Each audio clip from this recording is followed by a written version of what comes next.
Salam, bugün kəsmikli peçenyalar hazırlamışam. Çox gözəl, yüngül, ləzzətli bir peçenyalar. 300 qram kəsmiklə 100 qram kərə yağını yaxşı-yaxşı qarışdırıram. Burada kərə yağı yumuşaq olmalıdır otaq temperaturunda. Elə kəsmik də otaq temperaturunda olsa daha yaxşı. Yəni bir-birinə rahat qarışdırmaq olsun. Bir çimdik belə deyək, bir çimdik duz.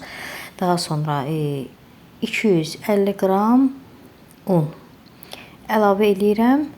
Bir paket qabartma, bir paket də vanil. Bunları da yaxşı-yaxşı qarışdırıram. Yəni çox asan, rahat, çox da ərzaq aparmır. Yəni heç yumurta da bura ehtiyac olmur qatmağa bu peçenyalara. Xəmiri yoğururam. Çox gözəl belə yumuşaq bu formada. Baxın, xəmir alınır. Xəmiri yoğurduqdan sonra 2 hissəyə bölüb 2 gündə hazırlayıram və heç gözlətmədən peçenyaları hazırlayıram. Deməli, gündəni əlimizdə rulon formasında forma verirəm əlimdə. Yəni az-maz un səpirəm dəzgahın üzərinə. Daha sonra baxın bu qaydada rulon formasında fırladıb və oxluqla yayıram. Bacardıqca nazik yayıram. Çox belə qalın saxlamıram ki, çünki bunu rulon formasında fırladanda qalın olmasın ki, içi bişsin. Bu formada yaydıqdan sonra üzərinə 3 xörək qaşığı da şəkər tozu əlavə edirəm. Burada yaydıqdan sonra kənarlarını düzləşdirirəm ki, rulon formasını verəndə səliqəli alınsın qırağı. Alınsın. 3 xörək qaşığı şəkər tozunu da əlavə edib xəmirin üzərindən əlimlə yayıb daha sonra oxluqla üzərindən gedirəm ki, şəkər tozu xəmirə yapışsın. Fərqi yoxdur. Oxluqla olmasa da elə əlinizlə belə yüngülvari bastıra-bastıra şəkər tozunu xəmirə yapışdıra bilərsiniz.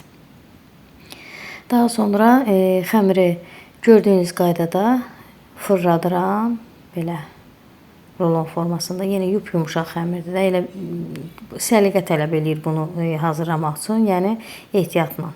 Baxın, bu qaydada fırladıram və birləşən axır hissələrini də əlimlə tam birləşdirirəm. Birləşdirdikdən sonra doğrayıram. Əziz xanımlar, mən burada doğrayanda, yəni normal ölçüdə doğradım. Çox xırda-xırda eləmədim.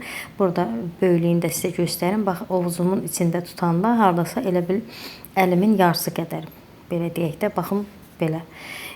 Bu bişəndə biraz da böyüyür, şişir. Yəni siz istəsəniz deməyim odur ki, siz bunu xırda-xırda da eləyə bilərsiniz. Mən biraz iri doğradım.